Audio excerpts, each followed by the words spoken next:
What's up, guys? Welcome back to the Christian Labasco podcast. Today I've got Jack Moses on. Jack Moses has grown to 28,000 followers on X in just over a year and has had the opportunity to work with Dan Coe, one of the biggest, if creators in the space. And he's part of the reason that I started this podcast. So I'm super honored to have him on as the second guest. How are you today, Jack? Dude, I'm doing great. I'm honored that I'm only your second guest, second of many. Yeah. The fact that you have the courage to start this already and like talk to people much older than you and ask them questions, like it's not an easy thing to do. So I want to applaud you for that. I know Thank you. myself at 15, one would not have had the courage to start a podcast, and two didn't even know what a podcast was. So you're way ahead of the game, dude. It's so Thank cool. you. For those who don't know your story, could you give a little background on how you got into the creator economy? Yeah, so originally I never thought I'd be a writer or creator or really even entrepreneur. So I was a college football player. I played at Northwestern for 2 years. And after my second year, I tore my ACL and my career was very much in jeopardy. And so I didn't know who I was going to be without football. And so I decided to stop playing after a ton of introspection. And then when I stopped playing, I realized I could become whoever I wanted to. And before that, I just assumed that I would have to go get this 9 to 5 corporate job just because that's what my dad did. That's what all my friends were doing. That's what all my peers were doing around me in college. And I started to question that a lot. I started to question, like, wait, why do I have to play this game? Why do I have to go this route? And so the summer of my sophomore year in college, going into junior year, I decided to backpack around Europe with a friend instead of getting the normal internship that everybody told me I should do. And during those travels, I had a lot of time, a lot of space to think. And I discovered this love for reading and writing that I didn't know existed. That had been lying dormant in me since I was like 5 years old. It was always there. I had just suppressed it with Mhm. this identity of an athlete. And so I started to journal a ton and write a ton. And I got the idea to start sharing these ideas with people. So I started sending a newsletter to like 7 people, like my mom, my aunt, my grandma, my cousin, a couple best friends from high school. And after that, one of my friends was like, dude, you should write on Twitter. And then he's like, you should be like this guy. And it was Dakota Robertson. And he's like, you should write like this guy. And so I kind of just fell down the rabbit hole of like, who's this Dakota Robertson guy? And then I watched a podcast with him and Dan Coe. And I was like, I'm going to start writing on Twitter. And this was September 2022. So like a year and a half ago, a little bit over. And from there, I was like, okay, this, I don't know how it's going to work out, but I feel like it's my ticket away out of the 9 to 5 job that was looming over me post graduation. And yeah, like a year and a half later now, like I've dropped out of college. Like I should be in my senior year of college, but that's not going to happen now. And I'm doing this stuff full time. That's awesome. So you mentioned the backpacking around Europe and then changing your identity as a football player. What do you think were some other pivotal moments like in your life? Mm. Well, I know we were just chatting about this the other day, and I hope your parents are going to be okay with me saying this. But for me, it was very much taking psychedelics, which helped me uncover a deeper purpose and a deeper layer of myself than I knew existed, and allowed me to drop the current image of myself that I had. And so that decision to quit college football came as the result of a solo mushroom trip that sophomore year, which again, like I'm going to put a medical disclaimer, like I'm not a doctor. I'm not giving any advice. Like do your own research. I was just very curious and also pretty depressed. And I had seen all this research, Michael Pollan, Paul Stamets on the Joe Rogan podcast, How to Change Your Mind. And I was like kind of desperate to find answers for what I was supposed to do in life. And so I turned to psychedelics because my curiosity took me there. And in that first trip, I was able to zoom out and see the broader picture of my life more than I ever had before and realize I don't actually have to be a football player. It's actually limiting me. And then there were a handful of other experiences and journeys over the past 2 years or so related to psychedelics that have all been very pivotal. Like every single one taught me something very important. And I was actually journaling about this last night. I don't think I'm done exploring that realm. I think there's a lot more for me there. Mhm. Um, But okay, so psychedelics are a huge one in terms of pivotal points. The other two you said were backpacking and football. I think another huge one was the decision to leave college Mm, because in that moment, like I went against my parents' wishes for the first time really in my life. And I was like, I'm sorry, like if you don't want me to do this, but I'm doing this. And I felt in that moment, that was when I stepped into adulthood fully because I made a decision for myself without their approval. mhm. And that was about almost a year ago today, a little bit over a year ago today, which it feels so much longer. But that was a very pivotal moment because my decision to go all in on the creator economy allowed my development to accelerate to a new rate that I didn't know was possible. Whereas when I was in school and trying to juggle it all, it just wasn't working. And so that's why the fact that you are pretty much all in on this already is like insane to me, dude, because like if you can stick in the game and do it full time for 5 years, like nothing's off the table. Yeah. Who who were like the biggest people you looked up to throughout different stages of your life? Mm. In the creator economy, it always had been Dan Coe, and it still in a lot of ways is. Um, I had put him on a big pedestal for a very long time. That's something I've had to work through, and now I see him as more just like a guy who's like incredible at what he does, and I take a lot of inspiration from. But I saw him and his brand that he built and his philosophy around just work, life, health, rest, spirituality. And he really opened my mind up to like, okay, this is possible. And I wanted to be like him very badly. In terms of outside of him, in football, it was always in college, it was this guy named Julian Edelman, who's a receiver on the Patriots, if you know him. Mhm. Because he was like a 5'10" white guy who played quarterback and then he became a receiver. And I was like, that's me. So I've always had Okay. this tendency to like find those people who I see myself in and then try to intelligently imitate them. When I was even younger, it was like older dudes on my football team, older dudes on the baseball teams that I wanted to be like. Um, when I first got into the creator economy, actually, so it was like a combination of Dan Coe and Chris Williamson Mm. because I really wanted to just be a podcaster. I thought at the start I was only going to be a podcaster.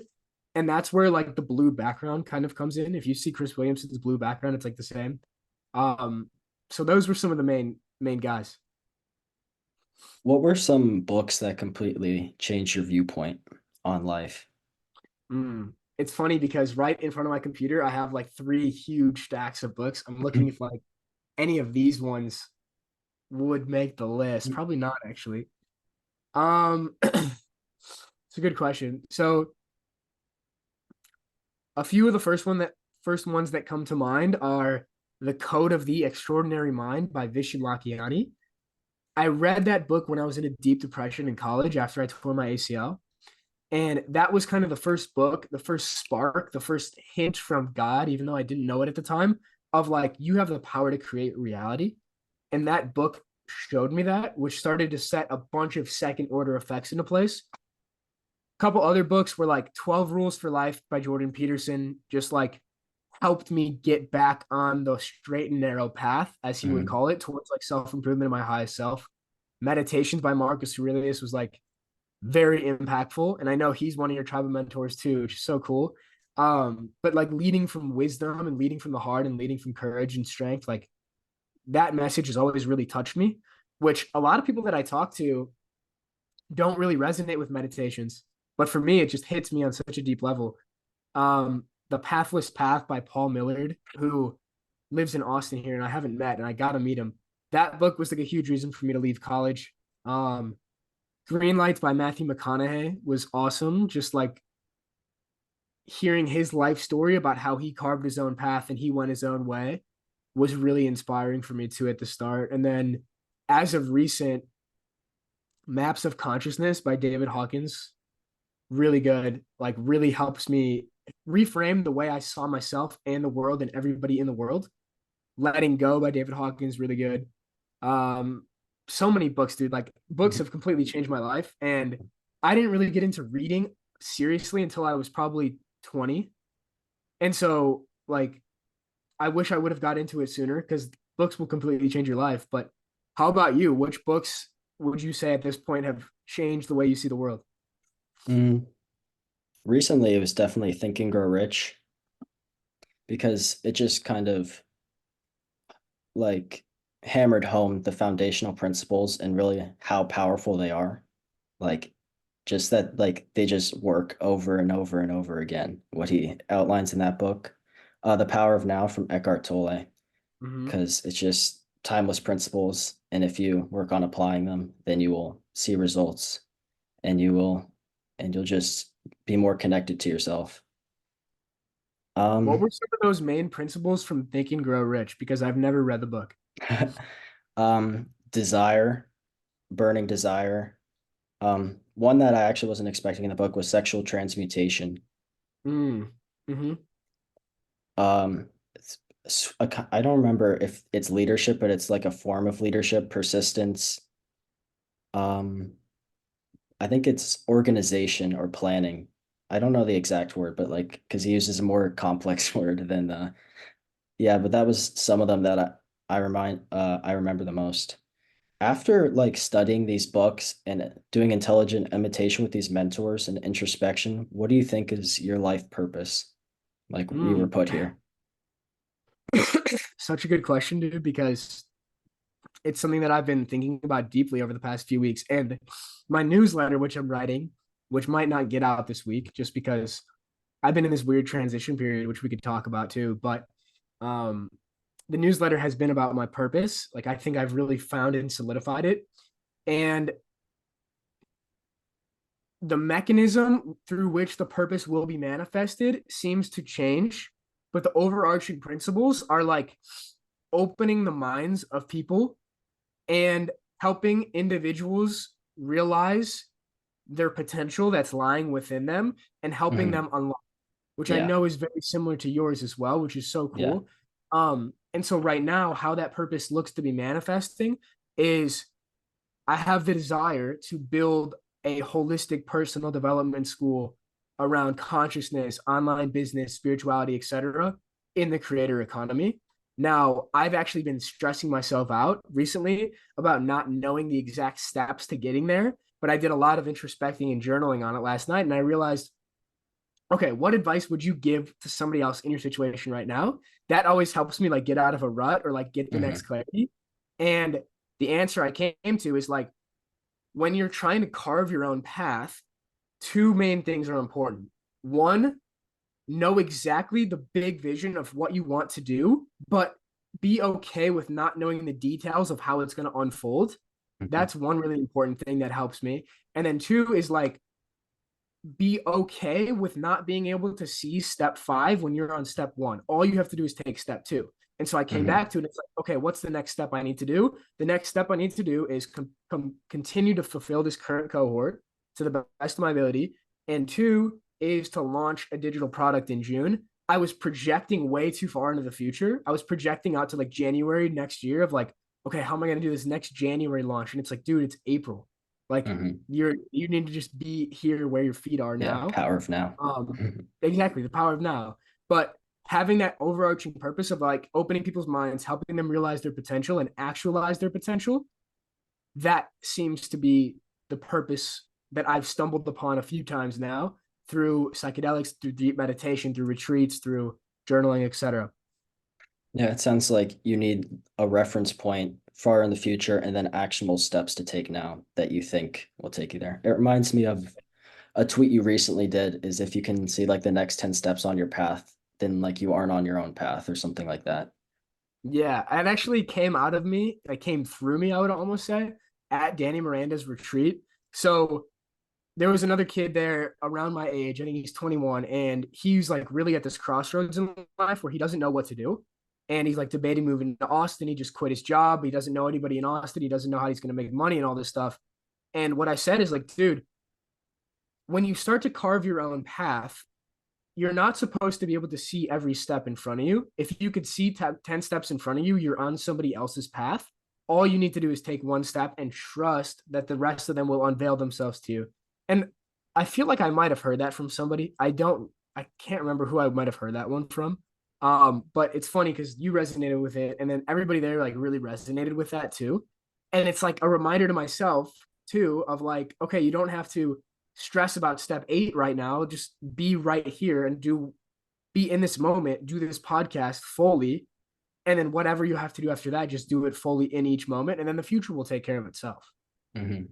It's like you also did a tweet that the wisest people you know detach from the outcome, or they no, it's they act like it's in past tense, like it's already happened. Yes. Yes. That's a trippy one. Um, because like we could get into the whole theory that like time does not exist. It's just like a projection of the ego, which I don't fully comprehend. But there's a guy named Tej Dosa. He's an incredible writer on Twitter, businessman, copywriter. He's also like a mystic and a spiritual guru. He was at the retreat, and I've been consuming his stuff for a while. And he has this phrase of like, it's already happened. Time just has to catch up. So it's like, can you get so clear on your vision for the future of I'm going to build this personal development school, or I'm going to make 5K a month online and be living on the beach, and fully know that that's going to happen, and then Mhm. trust you are exactly where you need to be right now, and eventually that vision will manifest into the actual present moment. But right now, you just have to trust that time will catch up. And it's interesting because I wasn't conscious of this like mental model at the time, but when I found out about this stuff in college with like Dan Coe and Dakota and stuff, like I always just knew. I was like, I know it's gonna work. I don't know when, I don't know how, but I just know I'm gonna create this online income. And I feel like that is what a lot of people lack. It's like the sense of knowingness. It's like knowing it's going to happen and being okay with not knowing how it's going to unfold. That's Mm. the ultimate paradox. But what do they say? The ultimate sign of intelligence is to hold two opposite ideas in your head and see the truth in both of them. Mm. So I don't know Yeah. if that makes I any sense. think yeah, I think that's part of the reason that I like Dan Koch, because he's not very dogmatic about almost anything. Mm-hmm. Yeah. Mm-hmm.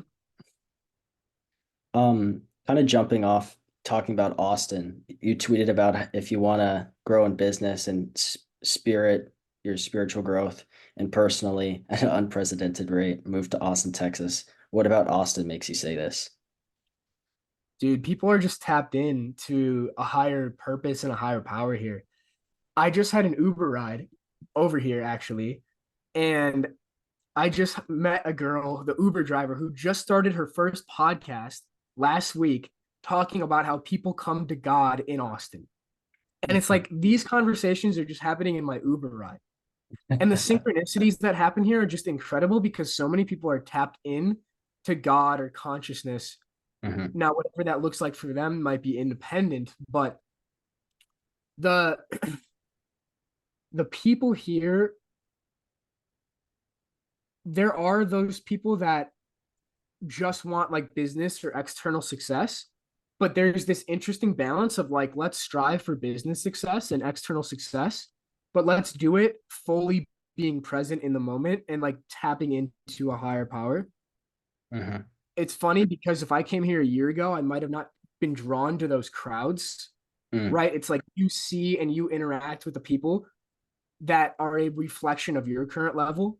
But Mhm. it does seem like more and more people that come to Austin are coming from this spiritual perspective. And like, I think Danny Miranda's podcast is even like bringing people here. After his retreat 2 weeks ago, like 4 dudes from the retreat were like, I'm moving to Austin just because of how powerful it is. But that's why I was telling you on the call earlier this week, like, you got to come out here at some point to experience this because oftentimes when you get into like this online business, this personal development, and even deeper, like the consciousness and spirituality stuff, you're not surrounded by people in real life who are on the same wave. And so you're like, okay, like, is anybody doing this in real life? But then you come to a place like Austin, it's like it's filled with people just like you and me. And it like forces you to grow so much quicker. So you got to come out here at some point, bro. Yeah. Do you think that you plan on living in Austin, or how long do you think you plan on living in Austin, if not your whole life? Mm. Whole life is crazy Yeah. because so much can change. And like I Yeah. was thinking about this last night too. Like, dude, so much can change in a year. A Yeah. year ago, I had just dropped out of college and moved to Buenos Aires, Argentina, like across the world with like $200 in my bank account, right? And so a lot can change in a year. So I don't know how long I'll be here, but my plan right now is I'll be here until like middle of May, so about another month. and then I'm going to take like 2 or 3 months like completely off of building, launching, and fulfilling projects and go backpacking again solo, which we could get into if you want to, but and then come back here in like September and then commit for like a year plus, maybe stay for like a 15-month lease or something, and then after that see if I want to stay longer. I mean, since I've become like this nomad or entrepreneur or whatever, which was only a year ago, I haven't been in one place for more than like 2 or 3 months at a time. So this is the longest I've been in a place, but like the longer I stay, the more I want to stay. It's so funny. Your story of moving to Buenos Aires remind me of Luke Belmar because he did the complete like the story's like reverse. He moved out of Argentina with $200 in his pocket to America. So that's funny. It's like Wow. the exact same opposite. Yeah.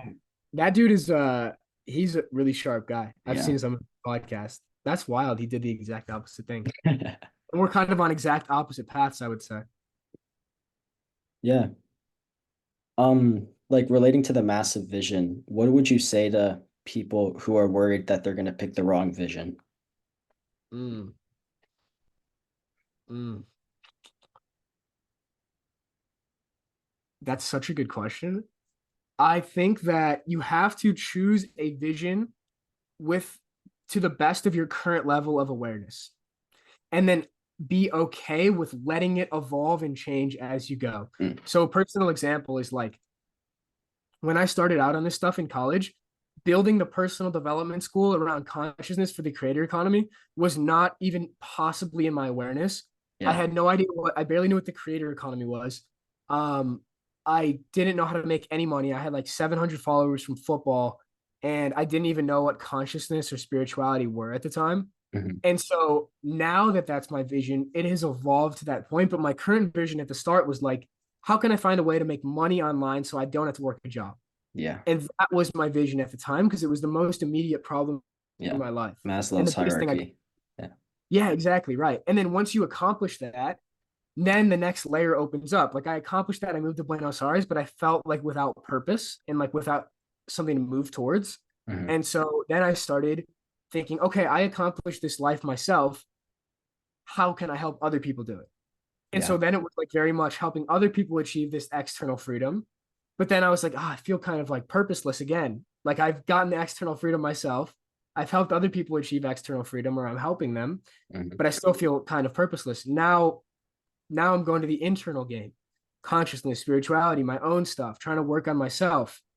That feels great. And now it's like I want to help other people do the same. So your vision is going to evolve over time, but the key is keeping your identity small enough to let it evolve and not pigeonholing yourself into one way of being or one way of doing things. Mhm. So But being that's able to been pivot. Yeah. being able to pivot and being okay with pivoting. Each pivot is scary, Mhm. like pivoting out of college, pivoting out of high school, pivoting from ghostwriting to consulting, like pivoting from like brand consulting to consciousness coaching. Like each pivot is scary Yeah. and it's unknown, but each pivot makes you more irreplaceable and takes you closer to your core true purpose, Yeah. I believe, for being on the earth. Yeah, a couple things from that. I remember, I don't know where I heard this, but it's like two things happen if you trust yourself. You either like succeed and get what you wanted, or you learned a very valuable lesson. Mm-hmm. Mm-hmm. And then another one was, do you think that, like, what do you think is the order of internal freedom versus external freedom? Should you focus on internal freedom Mm-hmm. and then get external freedom, or do you need to have the external freedom to be able to even think to the point of internal freedom? Another good question. I'm curious to hear your thoughts on this, Yeah. actually. So it's hard to say for sure because, like, if your soul is very ready for like a spiritual awakening, I think you could go straight to the internal game and completely not care about the world and renounce the world. But for so many people, they have to burn through that karma to get to the point where, okay, they achieve the external freedom, they achieve the money, they achieve the followers, they achieve the status, and Mhm. they realize then that it's empty and there still is void internally. And then they go on the internal search. Yeah. But for the rare person of like, I don't know, Krishnamurti or like all these like spiritual gurus, maybe Jesus, like they were just ready for it from a very young age. Yeah. But I wasn't that way. So Yeah. what do you think now? I think for most people, you have to focus on external freedom first, especially with like the way we're conditioned to value materialism, but it's also like you have to solve your money problems a lot. It's not, Mhm. it's difficult to do what they did back in the day as is in the modern world, I'd say. Mhm. Yeah, I think what like Naval says, like let's get people rich and then let's get them happy. Yeah. I think it's probably true for 99% of people, but there is that part of me that's like, you Yeah. could just completely renounce it all. And like you could be living on the street and you could be like Diogenes, which I have the book right here actually. Diogenes was like this philosopher from I think Greece. I could be fucking that up. But he was basically just homeless, but he didn't care because he was completely liberated and free. Mhm. So you could renounce the world, Do but you I'm not there. do you think if you renounce the world, you're able to help others, or is it selfish in a way? Mm. It depends. It's like if you renounce the world and go meditate in a cave, like for your entire life, are you helping others? I don't know.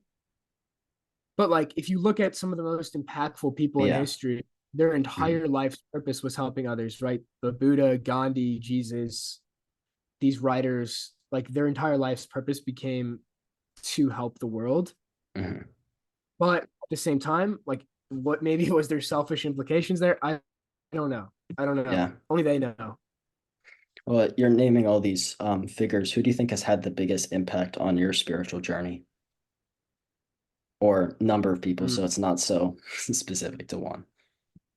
yeah. There's a few people. I mean, like, as wild as this sounds, it's like Dan Coe is probably the slippery slope because I found him for like writing and business stuff. But then he started to introduce these thinkers like Ken Wilber and like actualize.org. And like he kind of sent me down a spiritual rabbit hole. So it was like Dan Coe is kind of the slippery slope to spirituality. I might Yeah. have to tell him later. Yeah. That's funny. But some other people that have been impactful at the start, especially, were like the Stoics. Even though that might not be spirituality, it's like philosophy. That was kind of like a slippery slope down to it, like Seneca, Marcus Aurelius, Epictetus, Alan Watts at the start, like listening to his lectures and then reading a bunch of his books. Ram Dass was like very big for me. I know Ram Dass doesn't hit for everybody, but for me, like he spoke to me very deeply. I think I see a lot of myself in him. Um, the fact that he was this psychologist at Harvard, I was studying psychology in college. He achieved all this worldly success and then he kind of renounced the world and went to India and changed his name and all this stuff. Um, he spoke to me very deeply. Eckhart Tolle, like Power of Now, was big for me. I'm actually reading his other book, A New Earth, right now, which is pretty cool. And then as of recent, David Hawkins has been really cool to dive into. And like I have so many of his books like right here, right in front of me, like right behind me, and I can't wait to dive deeper into them. But they're really dense. They're really freaking dense. Mhm. But how about you? Like what has turned you on to this way of viewing the world already? Probably mostly my family, my mom and my dad, Mm, because I don't know, like if I was, because I've probably been turned on to it since I was younger, and at the time, I don't know if I could have read these books and really understood what they were saying. So it was almost like that environment that led me to this path, not so much consuming the knowledge, because I don't think I mm, would have been able to understand the knowledge at that age anyway. yeah. What were some of those things that your parents did or said or embodied that turned you on to the spiritual way of viewing the world? Hmm.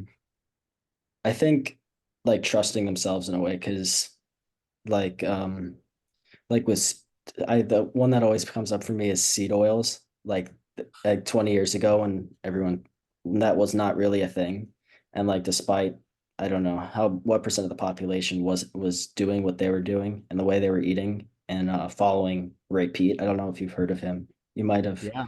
is more on the Twitter space, but started working with them 20 years ago. So I think that was the first one because like nutrition is like kind of the first thing you understand when you're young, like eating. And I like noticed I ate differently than everyone else. So that kind of trust, like my parents trusting themselves that their way was going to work out for them. Mm. That's powerful that they introduced you to those ideas because like it's so rare. Like I grew up eating McDonald's and like all this shit, right? And I still have that programming within me. But the fact that you were turned on to it so early is so fucking cool. Um, are you like a big fan of the Ray Peat philosophy? Because I've been seeing more and more of his stuff circulating on Twitter, and it goes against so much of what I know to be true. And so like I'm kind of in this period where Yeah. like everybody's told me that fasting is so good for you, but Ray Yeah. Peat is sugar all the time. And I'm like, what is going on? Yeah. I've actually been thinking about this more. So I was interested in Paul Saladino a lot for like the last couple months. So I kind of went through what I would say more shallow understanding. Like I tried to understand carnivore. I can't understand veganism, but that's fine. And then animal based. And then now that I kind of understand the foundation of my understanding of nutrition, I'm starting like recently in the last couple of days, I've been studying Ray Peat more, listening to podcasts he's been on. Also Georgi Dinkov, who is a big proponent of his work. This girl on Twitter that I recently found, Veronica, was looking at her stuff. Incredible. Carnivore Aurelius kind of talks about it, but Veronica definitely is more Ray Peat philosophy. I think it's almost everything that she talks about, but I don't know, it's worked for my family a lot. I mean, my mom, one of the main reasons she was able to have us was because he helped with her hormones to be able to have children. So like I'm yeah. Wow. Yeah. So I think he's Wow. ahead of his time. That's my inkling. Wow. So your family had direct contact with him. Yeah, email. He never met them, but email for like years and years. Wow. That's incredible. Yeah, I'm I was actually excited to dive deeper down the rabbit hole. Maybe I'll ask you to send me a podcast after this because that Veronica girl on Twitter, I've been following her for like maybe a couple weeks now. And she's an incredible writer, but what she's saying is so backwards. yeah. But I have another friend here in Austin named Luke Lamy, who's kind of on the same wave. Mm, Um, and he's incredibly healthy and he's so deep into it. So yeah. it's interesting. Maybe like I've been kind of out of the health rabbit hole for a while, but maybe it's this my sign to go back in. Yeah. I mean, I just have the inkling that he's just way ahead of his time in a lot of ways. My mom and dad actually wrote like a nutrition book 20 years ago that was basically interpreting what they learned from Ray Peat. So it's interesting. I'm gonna study that probably because it's like almost direct source material to Ray Peat. So Yeah. If you do, like send me that. Like I'd be curious. yeah. I don't even know if it was published. It was just like one book they made. That's awesome. Yeah. Um, well, I've seen that you've been talking about God more often on Twitter than, well, I don't know if you have been talking about it more often, but it seemed that way to me. What are like your thoughts on that idea? Like, what does that mean to you, that word? Mhm. Yeah, so you're right that it is recent. Like if you go back before, I don't know, maybe January, February of this year, I probably would have never wrote the word God in my Twitter. Mhm. Um, I'd actually tweeted one time, like before I came to Austin, I never used the word God or love. Like I would cringe. And now I'm saying it a lot. What does it mean? It's so hard to put into words. Yeah, it's like a I finite my label for infiniteness. that's a really good way to put it. Like anything I say is just pointing to what it actually is. I feel that is the essence that flows through all things. Like the intelligence and conscious energy. Yes. Yes. I think you're putting it well. And I think it's not something outside of us. I think there's this interesting way to talk about these things. I think it's from Buddhism called like neti neti, it means like not this, not that. And so the best way to approximate what God might be is by defining by what it's not. And Mm, so I don't think it's some man in the sky with a beard, which I was kind of raised to think that's what it was. I don't think it is reserved to any religion or dependent on religion. hmm Um, I do think that God exists within all of us, and we are the physical manifestations of God. hmm There's a book called Conversations with God, which is actually like the first book I read on any of this stuff, recommended from a friend in college. And what it talks about and what has really clicked for me is that the universe has evolved throughout these 14 billion years. And we could call the universe God. It's the same type of thing. It's just hmm the isness, the oneness. Yeah. It's evolved for these 14 billion years to the point of conscious human awareness, to the point that God could wake up to itself and realize it's experiencing itself. Mm. Because Wow. consciousness just is. So like But the raising of yeah, the collective consciousness to the point where it realizes it's itself. yes. And even Mm. like the individuals, right? Like, and this is what Eckhart Tolle talks about in A New Earth, which I'm reading right now. Which have you read that one? No, but my dad said it was very good, I Yeah, think. it's Yeah. good. I think you'd like it if you like Power of Now. But it talks about how humanity is finally reaching this tipping point where like we actually might be ready for a collective awakening to the truth that essentially all is well, all Mm. is perfect all the time. Yeah. And the more I'm tapped into that state of awareness and state of lightness and state of knowing, the more things just start to flow and happen. Like I'm not calculating the text I'm going to send. I'm not even calculating like the work block or the day as much. It's just kind of all happening through me. And then the coaching calls where I enter as clear as possible and just try to channel that divine intelligence. Those are the calls that go the best. But when I try to control the call and like really like need to know how it's going to work, the calls don't go as well. And so it's like this constant process of getting yourself out of the way and getting the human ego part of you clear so that this infinite intelligence can flow through you. Yeah. It sounds from this conversation, it sounds like you would really like the rabbit hole of Nikola Tesla. I've only sort of gone into it, but his Hmm. thoughts on like infinite intelligence and his story of how he created his inventions is super interesting. Interesting. So, okay, a couple things that you've brought up that I want to look into are like Nikola Tesla and Ray Peat. I'm writing down a note in my phone. Give me a second. You can keep going, but I do want to look these couple of things up. Um, you say like getting yourself out of the way, and it kind of reminds me of this idea from Buddhism of detachment. Do you think you should be detached, or is that even possible? Removing Hmm. attachment. Removing attachment from what exactly? Outcomes, people, things, yourself. I think it's ideal. I think it's the ideal state. If you could be attached to nothing, you could be free to become anything. And attachment is the root of anxiety, at least from my personal experience. When I attach to a follower count, when I attach to hitting a number on a launch, Mhm. when I attach to needing the girl to like me, right? That's where suffering comes in. All suffering I feel comes from attachment. But if you can be completely detached, okay, I don't need anything outside of myself. I don't need to hit this goal. I would like to hit this goal. I could set the goal, but and I'm going to take the actions to hit it. But if I don't, it's okay because my self worth is not attached to the outcome.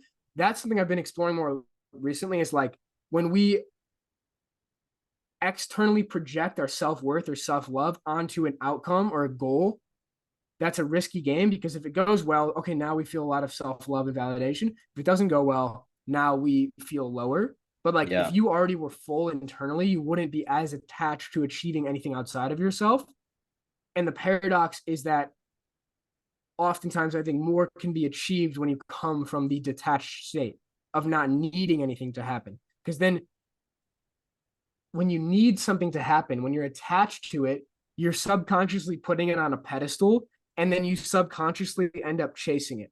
Like people put the number 10K a month on a pedestal Yeah. and they get really attached to that number. And so then Mhm. they end up chasing it forever rather than just being like, I am already perfectly internally whole and valuable. And if the 10K a month happens as a byproduct of the work I'm going to do, fine. But Yeah. it's like, there's this quote from the Bible. What does it say? It's like, you're entitled to the work, but not the fruits of the work, or something like that. Like doing the work, Not but sure. not expecting to be attached to the results. Yeah. Or like it talks about it in the Tao Te Ching too. It's like the master like does his work and then he completely lets it go. Those are Mhm. things that I think about. Yeah. It's well, two things. What do you think of attachment to loved ones? Like a loved one passing away or getting Mhm. sick?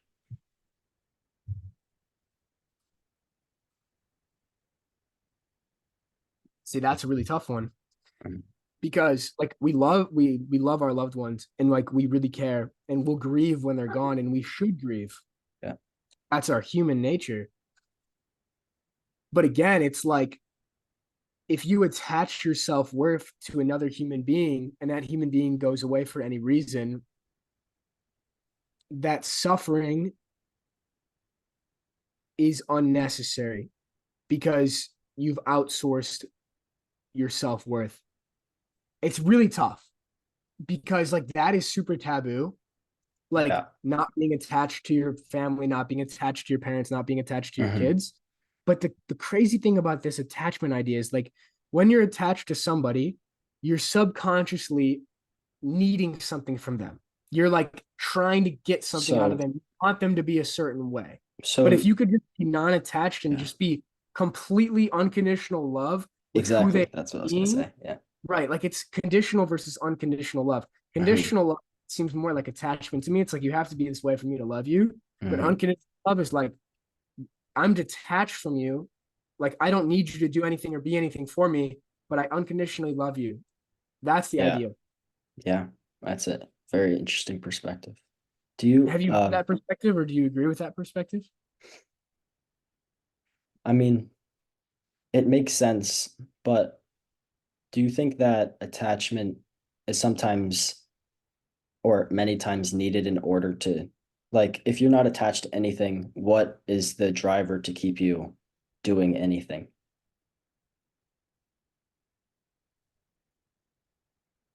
Or is there a I would distinction?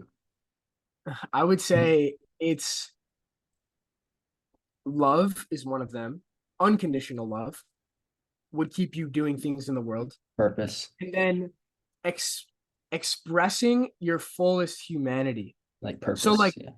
in purpose, right? So like if I get to a state where I'm completely detached from anything, I'm still going to write because it's an expression of my human nature. I don't need any external result from the writing. I don't need the likes. I don't need the book sales. I don't need the newsletter subscribers. I don't need anything, but I'm still going to do it because it's just an expression of my truest, authentic self. Doing it for the sake of it, not for the outcome. Yes. Yes, exactly. And that's when people get the best outcomes. But then that Right. like becomes a paradox in itself. It's like I'm doing this for the sake of it because I want the outcome, because I know that's how most people gain success. Right. Exactly. Exactly. So that's why it's like, what would you do if you were never going to get a result? That's a question I like to ask people in my coaching clients. And what's interesting for me, like, and why I think maybe I have quote unquote outlasted other people in the creator game is because I didn't get into the creator game for For external the results. mhm. I got into it because I was already just writing and I just followed my curiosity.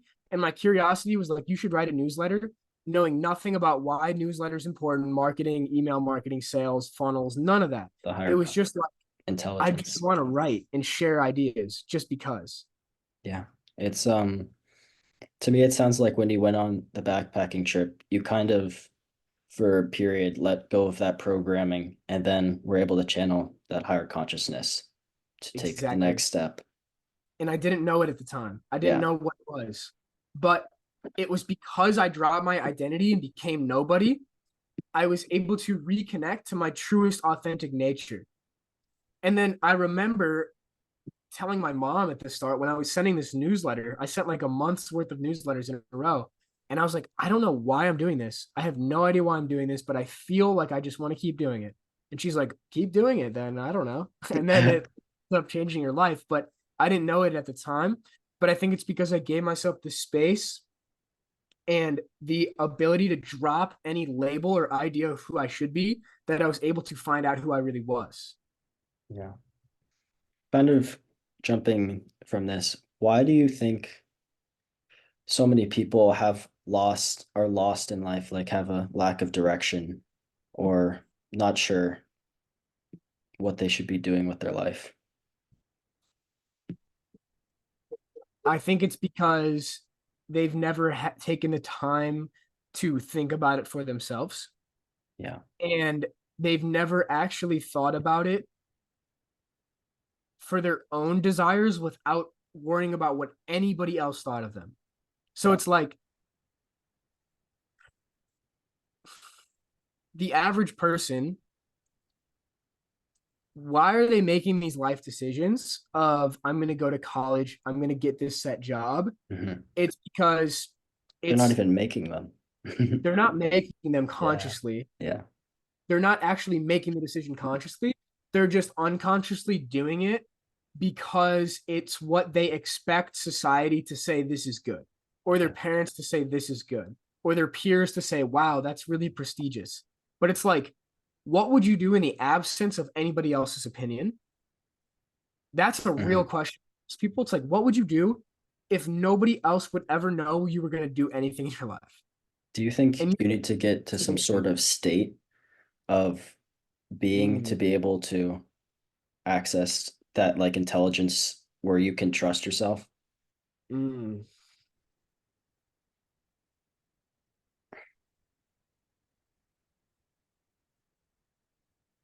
I think you almost have to hit a low point, actually, to be honest. Because have you ever heard of the region beta paradox from like Chris Williamson? No? Mhm. So I'll tell you a quick anecdote, which will make it make sense. So this region beta paradox. So let's say scenario A, you have to go 1 mile to go to the grocery store. You're going to walk the 1 mile instead of get in your car to drive, because 1 mile, the pain of walking 1 mile is not enough to make you get in the car, get the keys, grab your wallet, and do all these things. So you're going to end up walking to the grocery store a mile away, which is going to take like 20 minutes.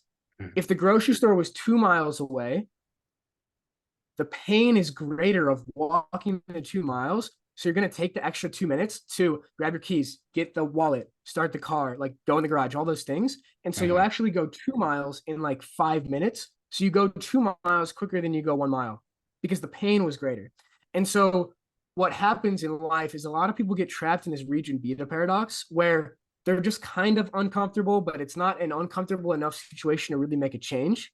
And the reason I bring this up is I saw it in myself, is like the reason I went on such a radical like 180 in life and like started meditating, started journaling, started reading, like went and took psychedelics, went and backpacked Europe, like did all these seemingly radical things, was because I hit such a low point Mhm. where tore my ACL, failed startup, had a really failing relationship, was like deeply depressed and anxious. Like a lot of shit was going on that was like a tipping point to say, all right, I need to start reading self-help books. I need to start meditating. I need to start going to therapy. Like because I got to such a low point, it allowed me to catapult up back to a higher point. But most people, like, it never gets bad enough. It's kind of Mhm. just like, oh, this job kind of sucks, but like it's paying good and I get to live in this place. Or my relationship kind of sucks. Or like, but it's not bad enough to really like change the entire thing. Or my health is not great, but it's not bad enough to like really take it to another level. And so because people don't hit the low point, they're never forced to make a radical decision that can completely change their life. And so that's why I feel most people live life unconsciously. So, hmm. I'll jump to What is another qu I'll jump to what's another your what's question your so I take can on think it? about I have to Okay. think about it a bit. But you recently did the Be Light retreat with Danny Miranda. What do you think were like your biggest takeaways from that that would Mm, help other people and helped yourself? mm. So the biggest takeaway to help other people would be a couple things. One, don't hesitate to invest in yourself. Because on the surface, like going to something like that is like a couple $1,000s. It's a lot of money. It's scary. It's a big investment, etc. But like there were 12 men after that retreat that were changed men.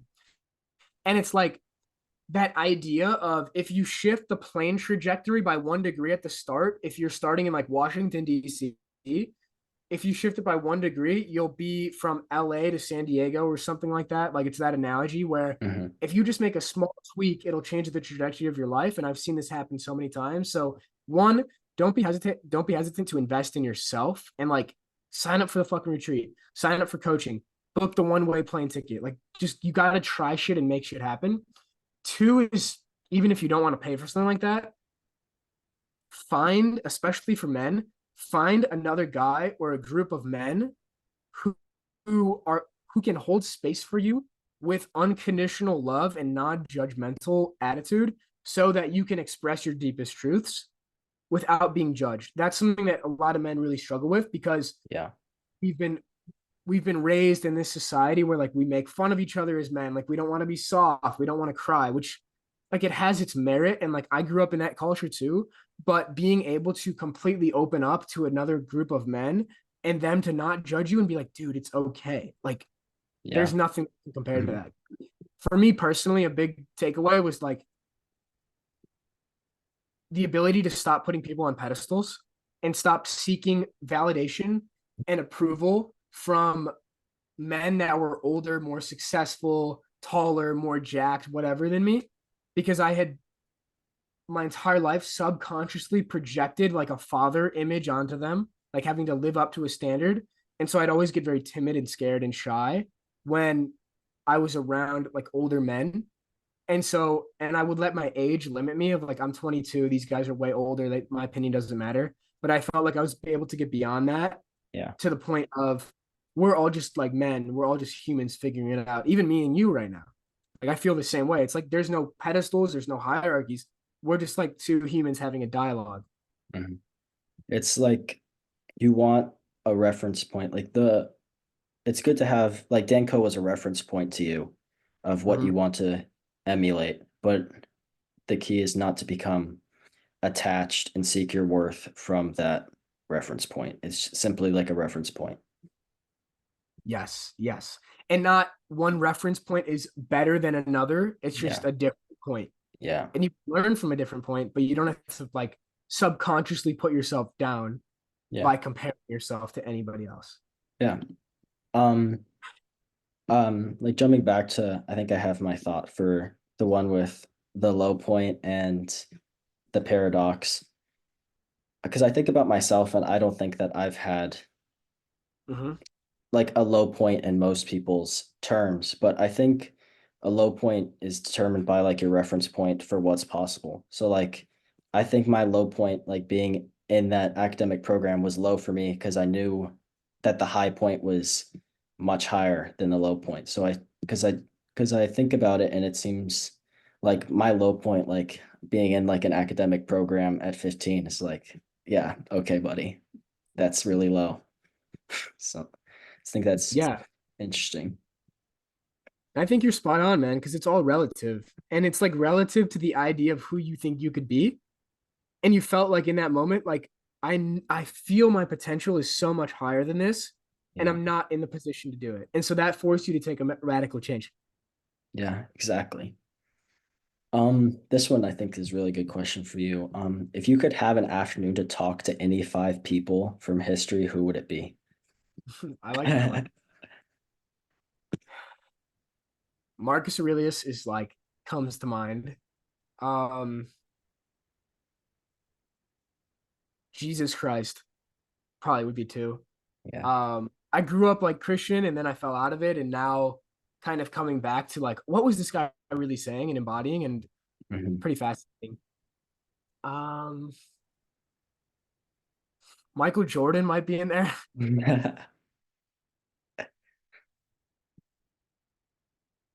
To be honest, I'm like still a philosopher on the basketball court. Um,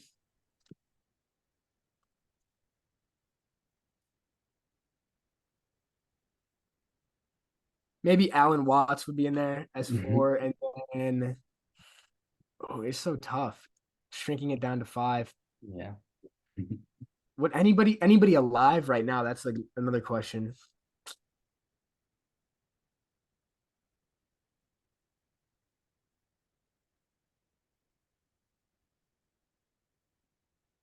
Hmm.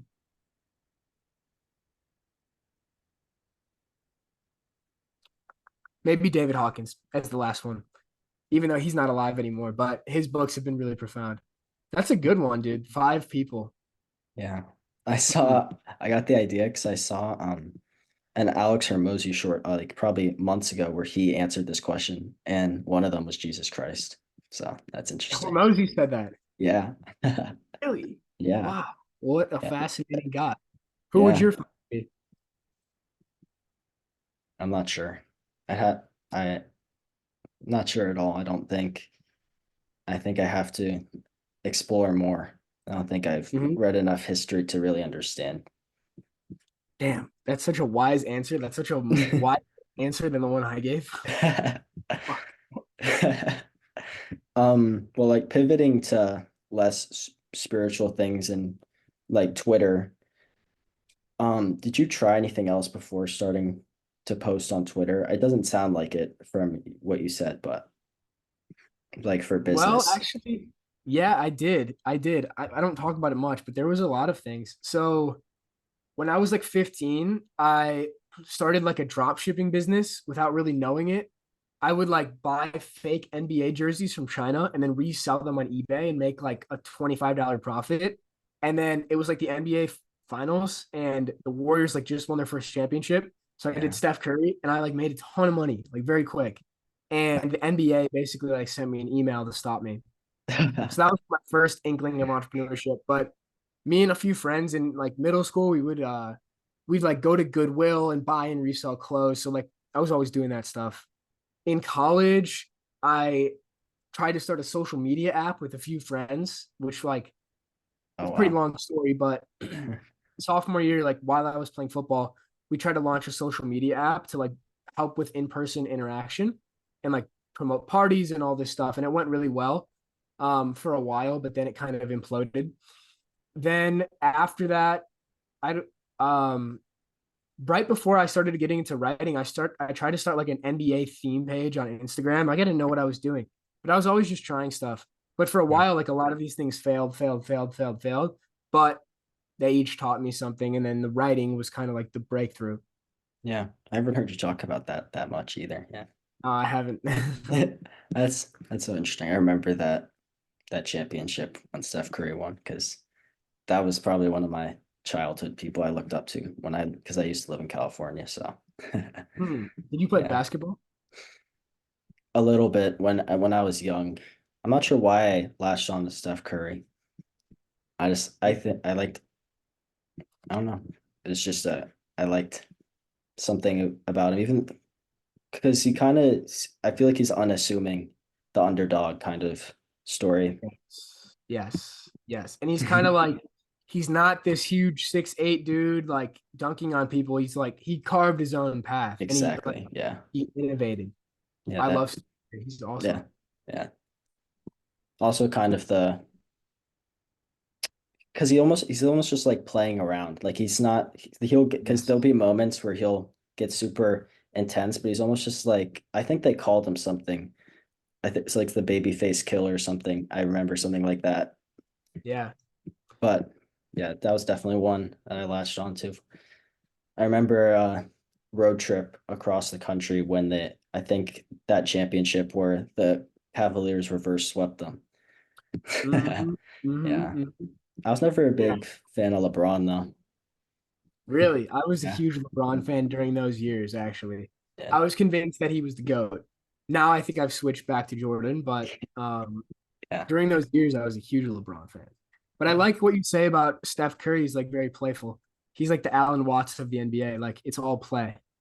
Like Yeah. he's never taking it. He does take it seriously, of course, but like he plays best when he's lighter and he's being Yeah. playful, which Yeah. is an interesting idea to play around with, Yeah. especially this creator economy game, because everybody takes it so seriously. Hmm. It And I reminds think it's me one of the worst things you can do. it reminds me of Jokic. I saw this thing about how like he gets annoyed about having to continue the playoffs because he wants to head back to like Siberia to do something or like horse Uh, racing. And it's like anti Mamba mentality and it works for him. So it's just like there's not one path at all. exactly. And it's interesting like that you bring up that there's not one path and you don't have to take it so seriously because like for so long I thought like Dan Coe has it all figured out. In a lot of ways he does. And a lot of people that get into the creator economy are like, this is the way. But Dan Coe's like Michael Jordan. Like he's just a killer. He's so intense and he's Yeah. so dialed in and he's like really competitive. Even if you wouldn't know it, he's really fucking competitive. And it's like, okay, maybe he's Michael Jordan, but like not everybody has Michael Jordan in them.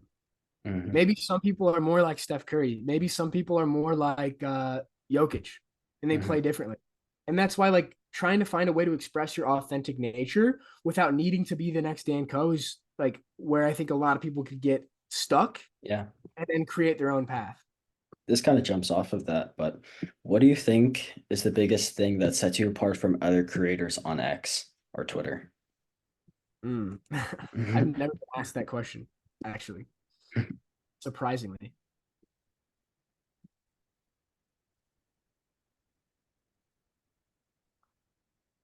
I think it is my willingness to just like try everything and just be really curious and like be okay with not knowing how things are going to turn out.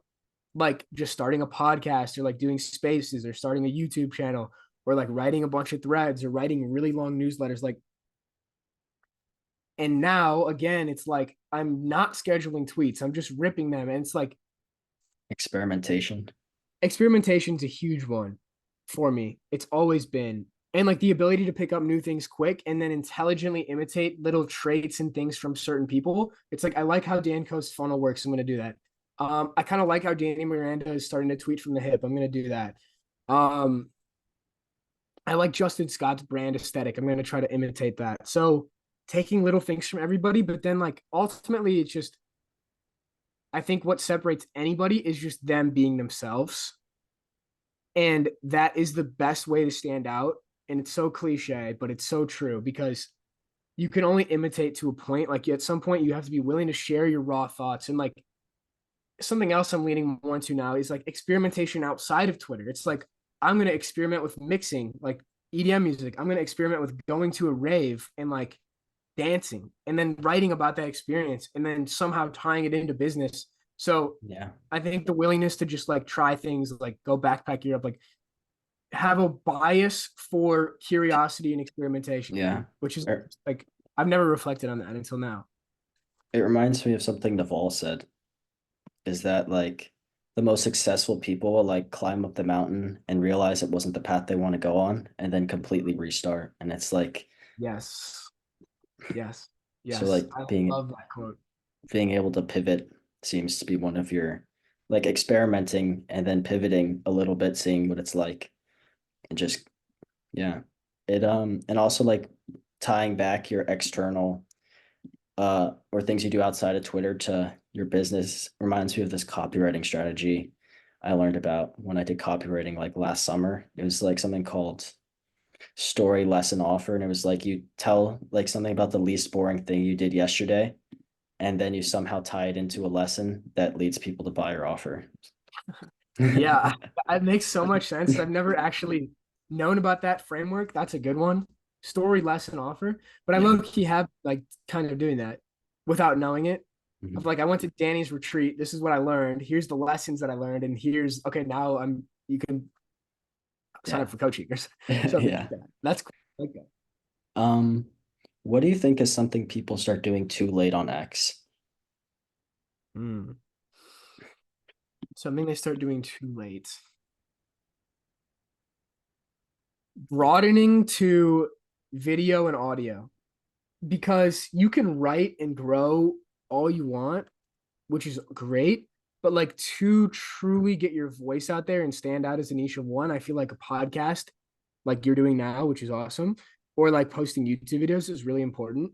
Um, Another thing that some people do too late is like having the conviction to monetize. Yeah. Like there's some people that get to like a couple thousand followers plus, and like they have a skill set that they can monetize, but they just never pull the trigger or like want to learn that skill set. So I'd say those are the two main things Yeah, that makes from my sense. perspective. I asked this to Tim on Monday, and he said not launching an offer early enough. So it's similar to the monetizing, like believing in your skill set. Yeah, yeah. And I took a really long time to do that too. Like I didn't monetize. I was ghostwriting, not like very publicly. I didn't brand myself ever as a ghostwriter. But the first time I actually launched anything under my own name, it was probably like, I don't know, 14 or 15 months into the game. So I Mm. took like a fairly long time. But if you're young, it's also not a huge rush. Like Yeah. I always thought, okay, it's not a huge rush. Like I'm gonna have this brand for the rest of my life. It's like it's okay to take a little bit of time. Mm.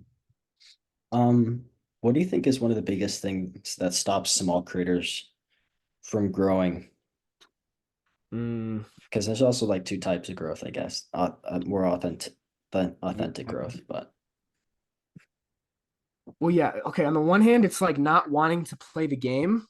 And by the game, I mean like the viral templates, the growth hacks, like the paid retweets and stuff, which like now at this point, like I'm not doing that anymore. But like at the start, I did. And so I understand why, like where it's coming from. On a more real note, what prevents people from growing is like they just don't become a thought leader in any type of field. Like you have to be willing to push the boundaries and go places people haven't gone before. mm, Like if you like look at the girl Veronica, who you talked about earlier, she's grown to like 40K followers yeah. in what, 3 months? Mhm. Why? She's going deeper into the Ray Peat philosophy than ever before. She's writing like 10 long tweets a day. She's Yeah. just won't stop. And I wonder if it's because she's on the Ray Peat diet. She just has infinite energy. I need to Yeah, get her you meal do. plan or something. Yeah. That's interesting. But like she's just providing more depth and value than everybody else too. So you have to be willing to like go deep into a topic and you have to evolve beyond like the value base, like here's how you grow on Twitter, here's how many followers I got last week. Like stuff's fine in the beginning, but like you want people to start following you because they view you as some type of thought leader. Yeah. That makes sense. Um, if you had to start over on X with the knowledge you have now, what would you do to get to where you are now faster? Hmm. Well, okay. If I wanted to just like make money as quick as possible with what I know now, I would probably, and let's say I had no money in my bank account. I would sign up for DoorDash. I would DoorDash in nights and probably try to make 50 to $100 a night. And during the day, I would write viral Twitter threads and put retweets on them. So then I could sign ghostwriting clients and like do a bunch of networking so I could sign ghostwriting clients, like do podcast, reach out to people in the DMs, do podcasts with agency owners to try to get to know them and try to ghostwrite as quick as possible to get the monetization. So then I could take control over my time. In terms of like what I'm doing now, like teaching the entire creator economy, teaching about performance, self improvement, like the internal stuff now, I don't think I could have rushed it because I've had to learn lessons in real time as I go to learn it. But like if I wanted to monetize as quickly as possible, I think ghostwriting is the quickest way and like leaning into playing the game to the max abilities. That makes sense. What do you think changes for growth strategy? Like, for example, from 0 to 300 followers, 500 to 1,000. I mean, those are just arbitrary numbers, but Mm. I think those first couple hundred followers, like you're really, I think it's wise to build community over a mm, following. So like, can you build a little tribe of like 300, 500 people, which is not little at all if you really think about it, but can you build a tribe of 300 to 500 people that are really interested in you as a person beyond your account and making those intimate connections? And then those people kind of form the foundation of the rest of your journey. But I think the one-to-one connections at the start are really valuable and important because you're just trying to like make friends at the beginning. You're hopping on calls, you're sending DMs, etc. Beyond that, like once you have 1,000 plus, people might just start following you without you needing to reach out to them. But at the start, like you have to be willing to do the dirty work and like do the manual things, do the things that don't scale, hop on calls, etc. That's what I did for months at the start, just like Do, hopping on 20 plus calls a week. do you think that if you have capital in the beginning, you can bypass the sort of manual work with growth hacking, like add a small follower count? You can bypass it with growth hacking, but you're sabotaging your brand in the long run because that's how you build a following of 10,000 followers, but you have no community. You have no real trust. You have no true fans. People have just followed you for your viral hack instead of you as a person. Naval has a really interesting Instagram reel about this, which I think is really relevant for people to watch. He basically says like if you understand the compounding nature of all things in life, you'll never try to go viral because it attracts the wrong type of person. Because the people that follow you are just going to be waiting on your next viral hack rather than your authentic creation. But if you can be patient and let the authentic audience compound, like the viral hack doesn't compound. It's like, boom, you do the hack. Okay, you got 1,000 followers. Now you need to do it again to get another 1,000. When you let things compound organically, it might take longer, but eventually those 1,000, they just start to roll in over time. And like, I'm not at that point yet, but like Dan Coe's at that point Yeah. where he gets another 1,000 followers every day just because he's authentically compounding.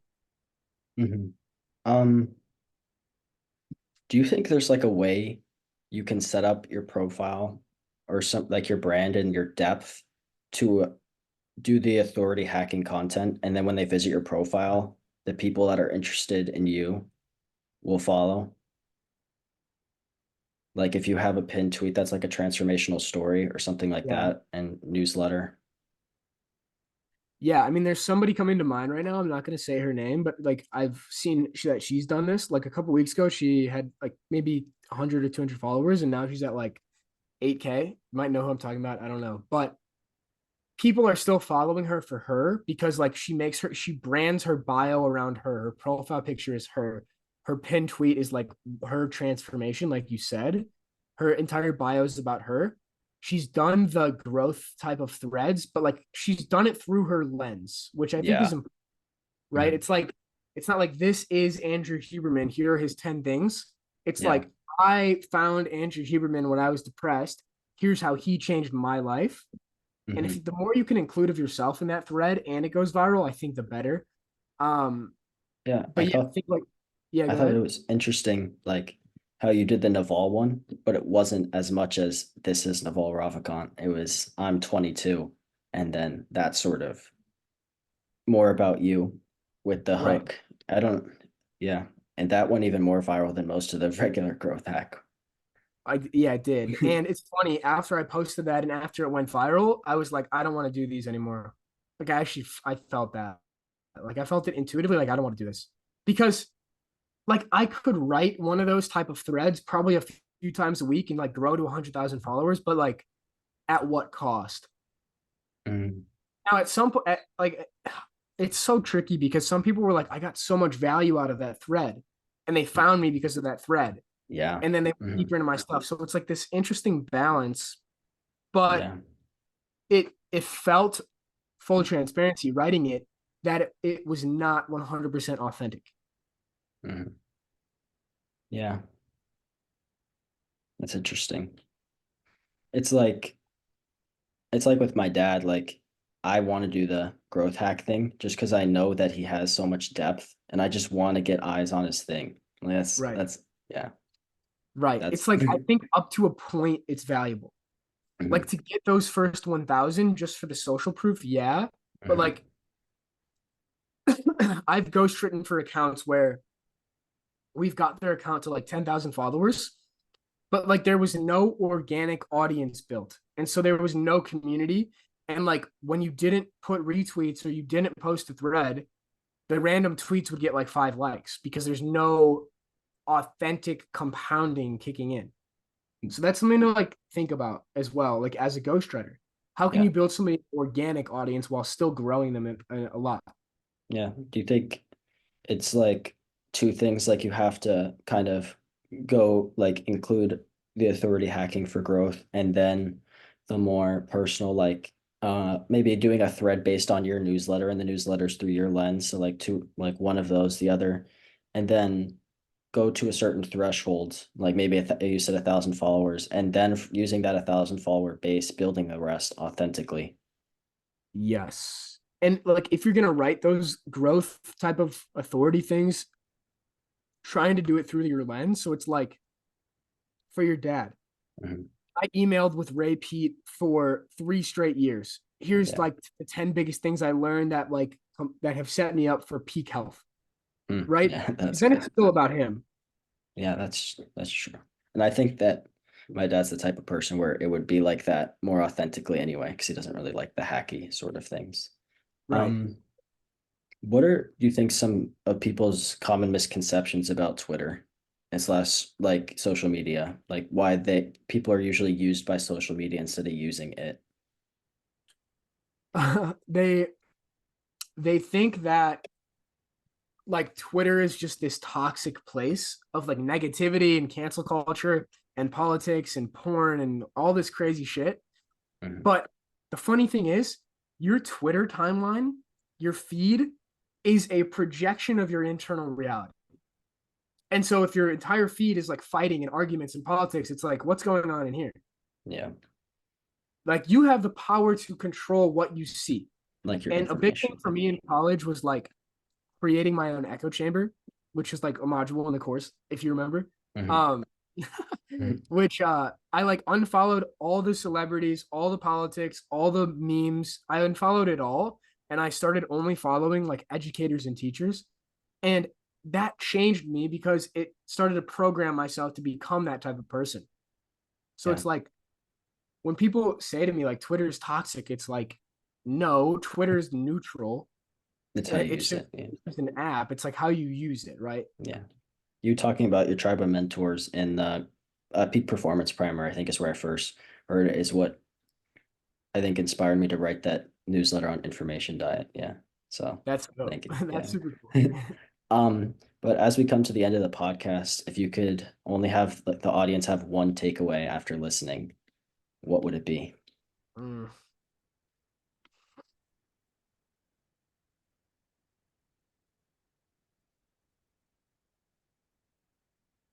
We talked on so many different things and we were so deep earlier and then we got like very surface level at Yeah. the end. It's just Yeah. like it's all important. It's all important. Um this might sound like cocky or conceited, but like don't take everything so seriously. Like there's this quote from Alan Watts, which I just mentioned to a client on a coaching call today because he's taking everything very, very seriously, even though by all means his situation is pretty good.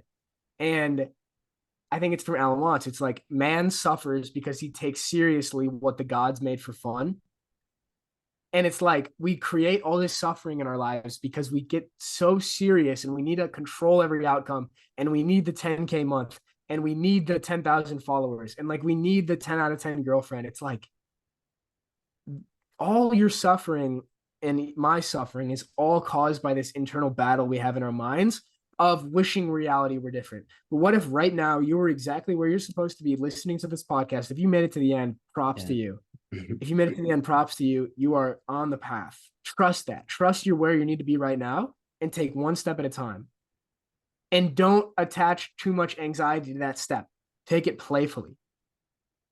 Ask yourself, what would my life look like if it was a movie? What would I do? I like that frame.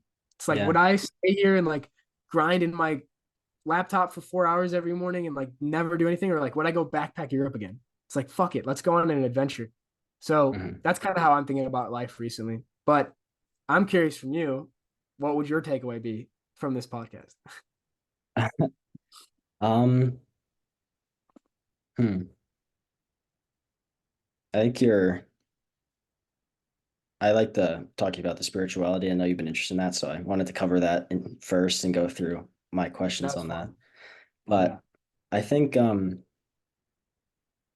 kind of your ideas on attachment and then the low point and trusting yourself and like infinite consciousness, like those, I don't know how to really put into words because those things are also kind of, Right. yeah, but it's making me think a lot. So thank you. That's cool. No, Yeah, thank you for the reflection. And the trust yourself thing is so important to me, man. Like, I think it's still in my bio. I'm not I sure think if it is. it's in my bio. I've been thinking about getting it tattooed on me. Like, that was our college football motto, was trust yourself. And like every time a big decision has come in my life of like leaving college, backpacking Europe, whatever it's going to be, it's like trust yourself. Like you Yeah, starting this podcast, that's you trusting yourself in real yeah, time, yeah. which And is it's really like cool. the more you trust yourself, like the better that compass becomes for knowing what you really want. 100%. Because Yeah. you could say trusting yourself is like trusting your intuition, and your Mhm. intuition is like the voice of God. And the clearer you become, the more clear that channel becomes. And then decisions are almost made through you. It's like not even you doing it. Yeah. You just know what to do. The another thing was like you talked about um where you're like orienting to it as like you are where you're supposed to be. And I feel like it's even goes further. It's like you are where you're supposed to be because otherwise you wouldn't be there. Damn. Yes, that's so good. That's so. Have you been listening to Peter Crone? No, Dude, just that's like something he would say. He's like the wisest dude I've ever come across. That's something he would say. That's so true. guess where I got that from. Me? I don't No, know. my dad, of course. Okay, okay. That makes a lot of sense. I've got to meet your dad at some point. He's Yeah, like an incredible dude. he is.